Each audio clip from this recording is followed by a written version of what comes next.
everybody, it's Allison again, stlprostretch.com. Please like and subscribe if you have not already. This is another yoga and stretching video, and this time we'll be covering Padangusthasana, which is like, from what I understand, Padangusthasana is like fingers to toes linked together. So anyway, we're going to do it down on the floor, and then we'll get into some balance, but we'll also discuss how Padangusthasana can teach us a lot about our triangle, our pyramid, and a revolved triangle. Because basically they're all the same thing. It's just a matter of which direction we're facing, up or down. So anyway, let's come to the mat. I've got a strap with me today, which you might need because some of us aren't as flexible as others. As usual, work within your range of motion and stop doing something if it hurts. So I'm going to come down on my mat. And first things first, I'm just going to do half a happy baby. So I'm going to lie down, and I'm going to take my left foot out to the side, and I'm going to hook my heel with my hand. I'm kind of making the OK sign, and I'm just going to kind of work in and out. Now I have an entire stretching video on this stretch as a resistance stretch. And as I said, I'm going to start peppering in some of these resistance stretches as we go. I'm kind of pushing out with my arm and pulling down with my heel.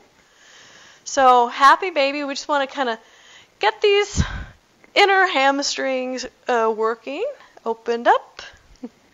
And then you can start on the other one. You can do both at the same time if you'd like. But I do recommend just kind of like activating this inner hamstring. If you can put your hand there and feel it. You may want to just stretch this leg out too. It's a nice little hip flexor passive stretch for the front. And then we're going to grab the strap.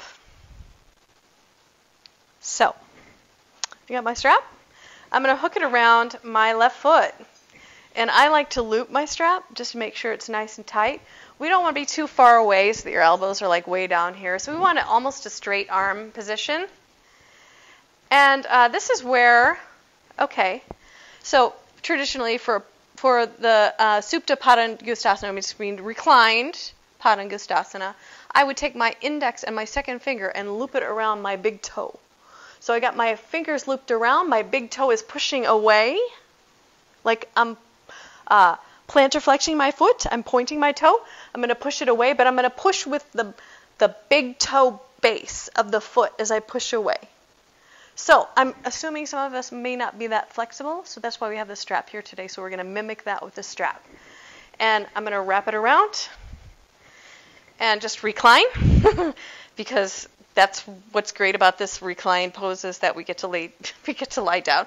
And I'm going to actually make Barbie doll foot with my foot. So I'm going to be pushing with the big toe base, actually all the toe bases, away from me.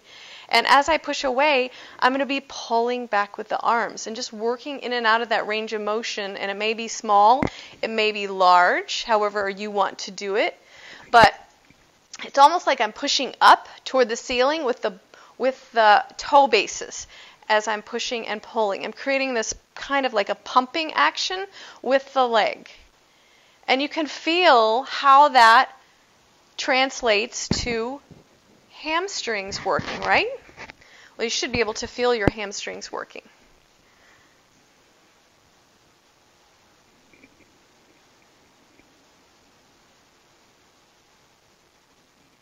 And we just kind of want to get that hamstring warmed up a little bit. Whew. It's a really nice resistance stretch this way. And believe it or not, I was taught this this kind of pumping action by an Iyengar master teacher. So resistance stretching is part of yoga, and it can really help you get deeper into your stretches and get more out of them, strength-wise and flexibility-wise. So we're going to take this, we're going to grab the strap with the left hand close to the foot, and part of this is I'm going to imagine my glutes tightening up. Everything on this side of the leg shortening, the outside of the leg shortening, as I take the leg out to the side.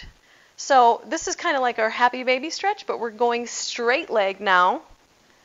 And I'm going to control this action by pulling the hip into the socket of my hip, and then imagining the inside of my leg opening up. So that is your, you can imagine this being triangle.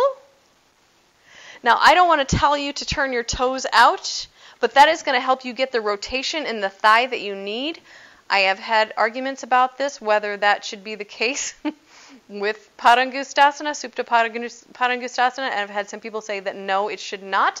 You should not turn your leg out. You should not rotate your hip, your thigh in the socket. However, when we're standing, it's a whole different story. So if you find it helpful for you to rotate the thigh, so turn the thigh and knees out to get this into this pose, it may help you activate your glutes, your external rotators to get it in there. And then we're going to go the opposite direction, and this is the one where people are usually really feeling this stretch because it's on the outer side of the leg and the calf. Now what I like to do at first is just sickle the foot so that the arch, imagine the arch getting closer to your groin and everything on the inside of the leg shortening and the outside of the leg lengthening. I'm going to grab the strap with my right hand. I'm going to pull the toes back toward the shin and then take it across the body. Now, a lot of people like to go into a full twist here. You can do that if you like, but that's not really where the stretching is happening. This is a passive stretch, so it is not a resistance stretch. I recommend that you do the lateral hamstring resistance stretch before you do this stretch, and you're going to get a lot deeper into it. You get a lot more out of it. All right, and then the opposite leg. So we're going to start with a straight leg stretch. Remember, I'm wrapping my strap around the foot, and traditionally, I'm going to come toward you so you can see what I'm doing. Traditionally, you have 2 index fingers, and we're going to wrap them around the big toe. They slide right in there. I'm going to hook my fingers around, okay? It's called the wrap and cap technique. You got that? Wrap and cap, okay? So the ball of my foot, all the toe bases are pushing away. So as I said, Barbie doll the foot. If you ever had Barbie dolls, when you're growing up, you know that she is always wearing high heels, whether she's donned them or not. So we want to make our foot look like a Barbie, if you can. Now, I realize that when you're on your back, that's not easy if you're not that flexible, and I don't want you to compromise the hip. So if you do choose the wrap and cap technique, I don't want this hip popping up and everything rotating just so you can get there. I'd rather use a strap. So use a strap, and I've got it around the arch of my foot, maybe up a little bit toward the ball of the foot. I'm going to push that ball of the foot away from me, all the toe bases, but mostly the big toe base. And I'm going to pull back with my arms. So I'm pushing and pulling, creating this little pumping action with the arms. Whew.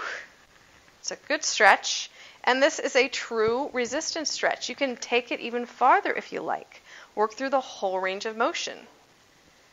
I mean, this muscle, this whole line translates to walking, uphill, walking. So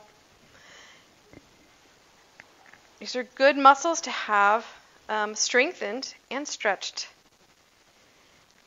All right, so we've got this center pose, and then we're going to take it out to the side. I'm going to grab hold with my right hand. Imagine the inside of my leg lengthening to the arch, and then the outside of the leg shortening into the hip. Now, I had a teacher that used to have us do that. We would hook a block into the hip, just kind of sideways, just to remind us to push that hip in as we bring the foot out. You don't have to do that, but it's an option. But what I will say is, you should have these muscles and the outside muscles working so much. The outside leg is getting shorter, shorter, shorter, that you don't even need your hands. Your hands are not supporting much. They're supporting a little bit, but not a lot. And the bottom leg is you're stretching out through the heel. Excellent. Stretch. You can move in and out of this or just hold it. I prefer to move in and out. Well, part of that is because I just don't like the rigidity of holding poses unless I'm isometrically challenging some certain muscles in order to get them stronger or get them to hypertrophy. So I prefer moving in and out, more of this functional movement. And then I'm going to switch arms, left hand holding, and I'm going to make the outside of the leg long and the inside of the leg short. I'm going to sickle my foot a little bit so I can get a little bit more out of that outer leg stretch in the calf. So imagine that arch pulling in toward the groin, left hand holds onto the strap, and then take it over until you feel a stretch. Whew, my goodness, is that a stretch for me? Now, what happens here in this stretch is my hip wants to hike up. We really want to keep that hip down. Use your right hand on the hip to push it a little bit.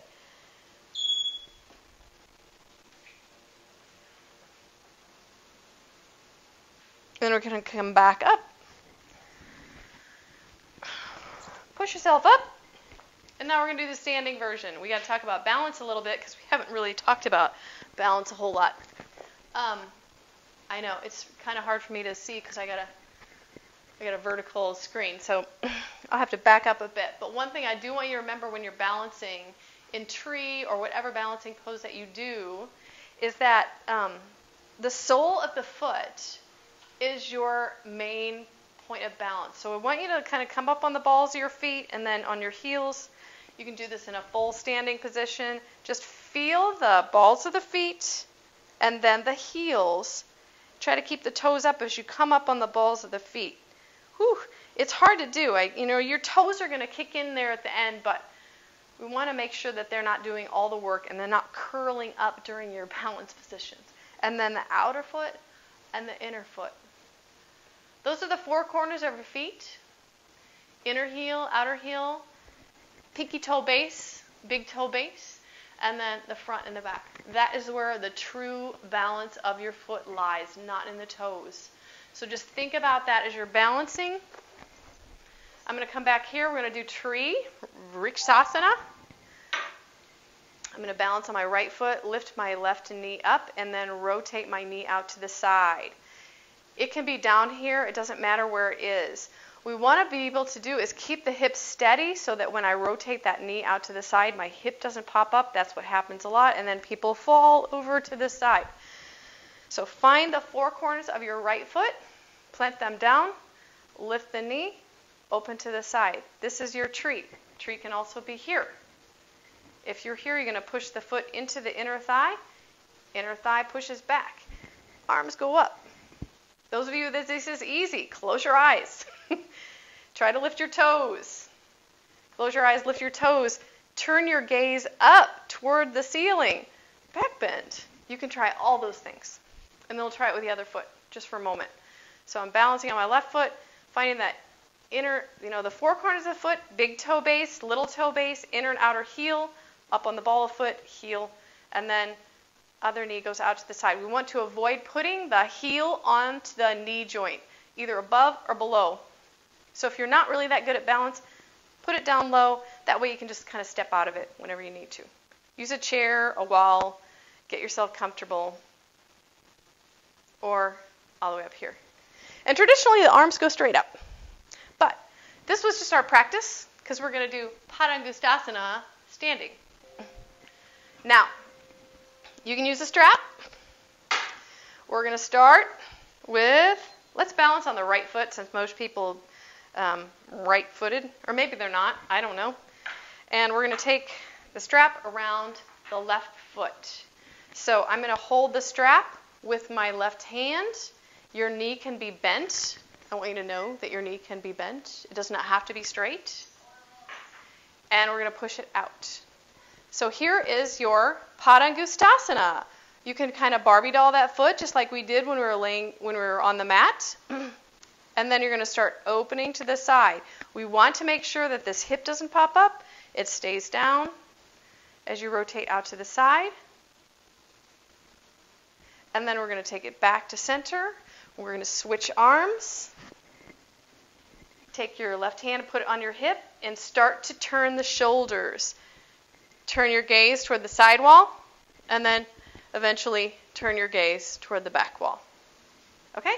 And then come out of it.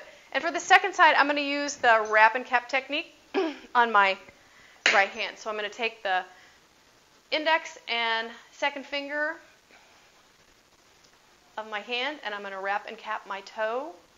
I'm going to stretch the toes out. I'm going to push with the ball of the foot and the toe. Toe is pushing into the fingers. Fingers are pushing the other way. So they're hooked and they're both pushing against each other. That's your resistance. And then we're going to open out to the side. Just as far as you can. You don't have to go like crazy with this one. This is your triangle. And I'll show that to you in a minute. And then back to center. And now we're going to switch hands. I'm going to take the index and second finger of my left hand around the right foot, and I'm going to put my right hand on my hip and start to turn toward the side wall. I'm going to turn my gaze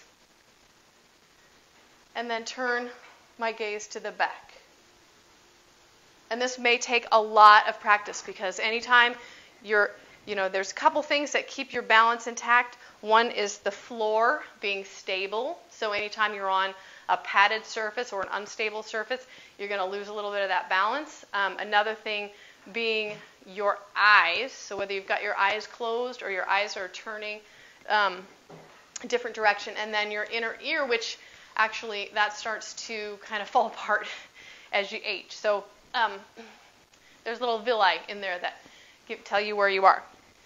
So how does this translate, as I said, to triangle and to pyramid? Well, think about the straight leg version as being our pyramid. Yes? My toes are mostly pointed forward as I get into this pose. And then I'm going to turn my toes out to my back foot. I'm kind of going to walk my right foot over to the left just a little bit for the triangle. Long spine, right hip drops, triangle. So this is out to the side. And then revolve triangle, go back to that pyramid position, chest forward, bring the hand down and rotate. So there you have it, a little tutorial on Padangusthasana, and this is one of my class's favorite and one of my favorites to do. Hope you had fun with it, and I'll see you the next time. Bye-bye.